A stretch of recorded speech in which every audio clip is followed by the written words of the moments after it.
સમગ્ર દુનિયાની નજર આવતીકાલે શનિવારના દિવસે પાકિસ્તાનમાં ઈરાન અને અમેરિકા વચ્ચે થવાવાળા વાર્તાલાપ પર છે। ત્યારે લેબનોનમાં સીઝફાયરને લઈને વિવાદ વધુ વકરી રહ્યો છે। ઈરાનના રાષ્ટ્રપતિ મસૂદ પેઝેશ્કિયાન ઈરાનની રાજધાની તહેરાનમાં લોકોની વચ્ચે પહોંચી ગયા હતા અને વિડીયો સોશિયલ મીડિયા પર ખૂબ જ વાયરલ થઈ રહ્યા છે।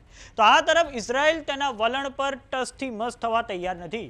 ઇઝરાયલના વડાપ્રધાન બેન્જામિન નેતાન્યાહુ દ્વારા કહેવામાં આવ્યું છે કે લેબનોન પર ઇઝરાયલના ભીષણ હુમલાઓ ચાલુ જ રહેશે। તો આવો જાણીએ સમાચાર વિસ્તારથી। નમસ્કાર, જમાવટ સાથે હું છું પાર્થ।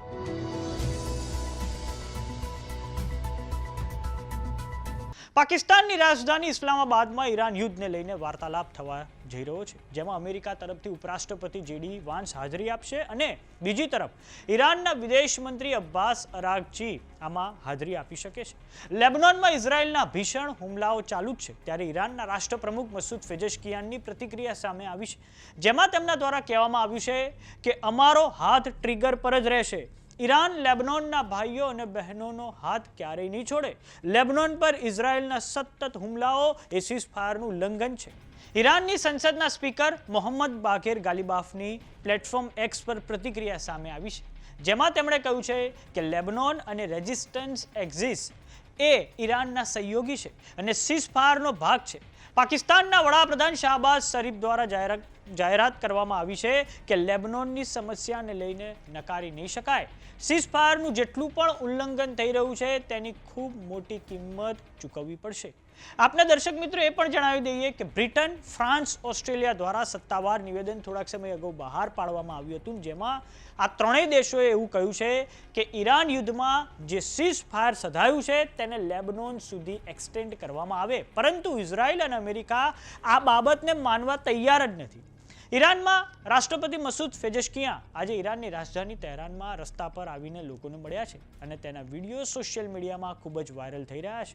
તો બીજી તરફ લેબનોનમાં હેઝબોલ્લાની સામે ઇઝરાયલનું ગ્રાઉન્ડ ઓપરેશન ચાલુ જ છે, તેને લઈને ઇઝરાયલના વડાપ્રધાન બેન્જામિન નેતાન્યાહુનું નિવેદન સામે આવ્યું છે, જેમાં તેમના દ્વારા કહેવામાં આવ્યું છે કે અમે હેઝબોલ્લા પર પૂરી તાકાત, સટીકતા અને દ્રઢતા સાથે હુમલા ચાલુ રાખ્યા છે। લેબનોનની રાજધાનીમાં અમે અલી યુસુફ હર્શીને મારી દીધો છે। હેઝબોલ્લાના પ્રમુખ નાઈમ કાસિમનો નજીકનો સહયોગી હતો। આખી રાત આઈડીએફ એટલે કે ઇઝરાયેલી ડિફેન્સ ફોર્સિસ દ્વારા લેબનોનના કેટલાય ઢાંચા નષ્ટ કરી દેવામાં આવ્યા છે, જેમાં હથિયારોનો ટ્રાન્સફરનો રૂટ, રોકેટ લોન્ચર, ગોડાઉન અને કમાન્ડ સેન્ટરનો સમાવેશ થાય છે। આમ ઇઝરાયલ લેબનોનમાં સીઝફાયર માટે હજુ પણ તૈયાર નથી થઈ રહ્યું। ત્યારે આવતીકાલે એટલે કે શનિવારના દિવસે ઇસ્લામાબાદમાં જે ઈરાન યુદ્ધને લઈને વાર્તાલાપ થવા જઈ રહ્યો છે, તેમાં આ લેબનોન ખૂબ મોટો કાંટો અમેરિકા અને ઈરાન વચ્ચે બની શકે છે તેવી સંભાવના છે અને આ જ કારણ છે કે હજુ પણ વિશ્વનો સૌથી મહત્વનો એવો ચોક પોઈન્ટ સ્ટ્રેટ ઓફ હોર્મુઝ ઈરાન દ્વારા બંધ રાખવામાં આવ્યો છે અને હાલમાં ત્યાંથી માત્ર ને માત્ર 4 કે 5 જ જહાજ રોજના પસાર થઈ શકે છે।